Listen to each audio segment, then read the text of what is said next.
ঘরে যদি 1 কেজি দুধ থাকে তাহলেই বানাতে পারবেন মজাদার চিজ। ঈদ মানেই আনন্দ, তবে গ্রামের বাড়িতে না গেলে কিন্তু ঈদই মনে হয় না। গ্রামের বাড়ি থেকে আসার পথে একটু ভিডিও করে নিলাম। স্টেশনে আসার পরে দেখি এত মানুষ, অবাক হয়ে গেলাম যে আসলে ট্রেনে উঠতে পারবো কিনা।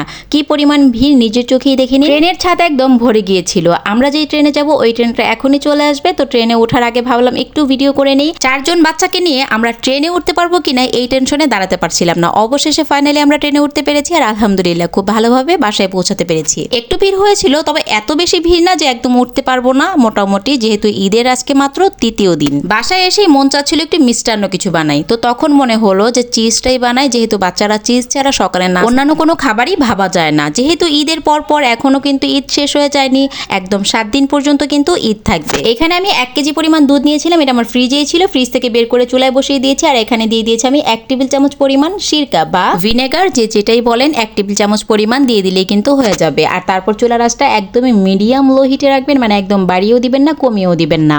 আর তারপর সাইড থেকে দেখবেন বুদবুদ ক্রিয়েট হচ্ছে আর একদমই দেখবেন পানি পানি টাইপের একটু উঠতেছে। দুধ আর পানিটা আলাদা হয়ে যাবে। দুধের যে মেইন উপকরণটা ওইটা কিন্তু একদম আলাদা করে ফেলবে এই ভিনেগারটা। চাইলে কিন্তু আপনি এটাকে দিয়ে চিজ না বানিয়ে এই উপকরণটাকে উঠিয়ে, মানে দুধের যে ছানাটা এটাকে উঠিয়ে কিন্তু আপনি ছানা তৈরি করতে পারবেন।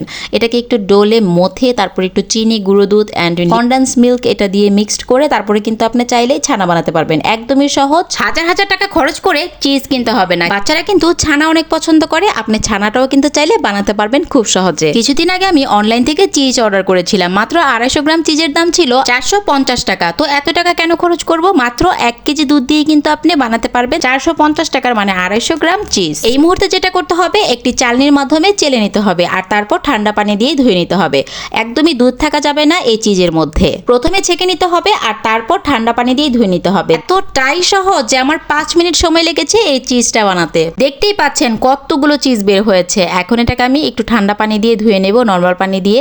ভাবা যায় মাত্র 1 কেজি দুধ দিয়ে এতখানি চিজ হয়েছে। দেখুন কতখানি চিজ হয়েছে। আপনি কিন্তু খুব সহজেই বানাতে পারবেন। সামান্য একটু দুধও ভিতরে থাকা যাবে না, এই জন্য কিন্তু পানি দিয়ে আমি ঠান্ডা পানি দিয়ে ধুয়ে নিয়েছি। আর এখন কিন্তু ভালো করে চিপে নিতে হবে।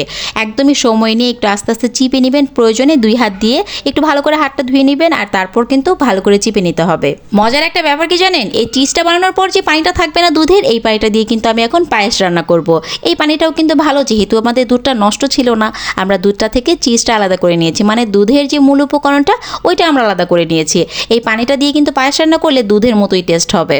পায়েস কিংবা ক্ষীর দুইটাই কিন্তু বানাতে পারবেন। আমি কিন্তু এখানে পোলাওর চালটাকে 1 মুঠো পোলাওর চাল দিয়েছি, এটা দিয়ে কিন্তু পায়েস রান্না করবো। আর পায়েসটাও কিন্তু দারুণ হয়েছিল। তো কেমন হয়েছে আমার এই রেসিপিটা আপনারা কিন্তু অবশ্যই জানাবেন। এখানে কিন্তু 2টা রেসিপির আমি টিপস দিয়ে দিলাম। ভালো লেগে থাকলে লাইক, কমেন্ট, শেয়ার করে পাশে থাকবেন। আল্লাহ হাফেজ, আসসালামু আলাইকুম।